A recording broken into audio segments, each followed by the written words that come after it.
እንግዲህ ከዶክተር ቄስ ግርማ ዘውዴ ጋር ነው ያለሁትኝ እና ጥሩ ቆይታ እያደረግን ነው። ግን አሰብ ለኢትዮጵያውያን ፋይዳው ምንድን ነው ብለው ያስባሉ? በራችን ነዋ። አሁን አንተ ቤት አለ መኖሪያ ቤት በር የለውም? ያንተ መኖሪያ ቤት መውጫ መግቢያ በቃ በዛ ነው የምንወጣው የምንገባው እኛ ያለምንም ስምምነት ያለምንም ውል። ጊዮርጊስ የቆመውን ምኒልክ ሐውልት አይተሃል? ወደ ሰሜን ነው ዞር ያለ። አድዋ ያኔ የዘመቱትን ለማስታወስ ነው። አድዋም የቆመው እዛ ነው። አይተ እንደሆነ የአድዋው ህንፃው ከምኒልክ ፈረስ በላይ እንዳይሆን ተደርጎ ነው ዲዛይን የተደረገው። እንትኑ ቁመቱ እንትኗ የሆነች ከፍታ ቦታ አለች። እሷ ከዛ በላይ እንዳይሆን ተደርጎ ነው ዲዛይን የተደረገው። ይሄ ዝም ብሎ እንጭጭ ፖለቲከኛ አለ፣ ፈረሱ የኛ ነው ምኒልክ ነፍጠኛ ምናምን የሚል አለ። እንደሱ አይነት ነገር የለም። ነፍጠኛ በእርግጥ ነፍጠኞች ናቸው። ነፍጠኛ ማለት አማራ ማለት አይደለም።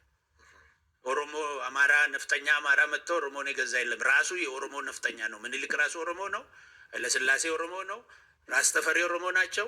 9 የአድዋ ጀነራሎች ኦሮሞዎች ናቸው። ይሄን አምኖ ተቀብለዋል። ያን አምኖ ተቀብሎ አማራ ገዛን ይልሃል። ደግሞ የራሱ 9 ጀነራል 3 ጀነራል ነው እዛ ጋር እንትን የሚለው ከዚህ ከመሀል ሀገር የሄደው ማለት ነው። ከዛ ከላይ መጥቶ የገዛ የለም። ይሄ የውሸት ትርክት ነው ማለት ነው። እና አፄ ምኒልክም ኦሮሞ ናቸው። አዎ ይሄ ብዙ ጊዜ እኮ ተነግሯል። በታሪክም በምንም በሁሉ ነገር እኮ ተነግሯል። መልካቸው ራሱ አታይም እንዴ?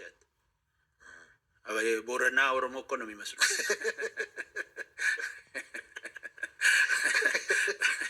መልካቸው ራሱ እኮ ያሳውቃል። ይሄ ማለት ሁሉ ኬኛ ለሚለው አይደለም። ኬኛ መጥፎ አይደለም። ኬኛ ማለት የኛ ማለት ነው። ሁሉ ኬኛ ብንልም ችግር የለው። እንደውም ኬኛ እኮ ደስ ይላል። የጋራ ነው ማለት ነው።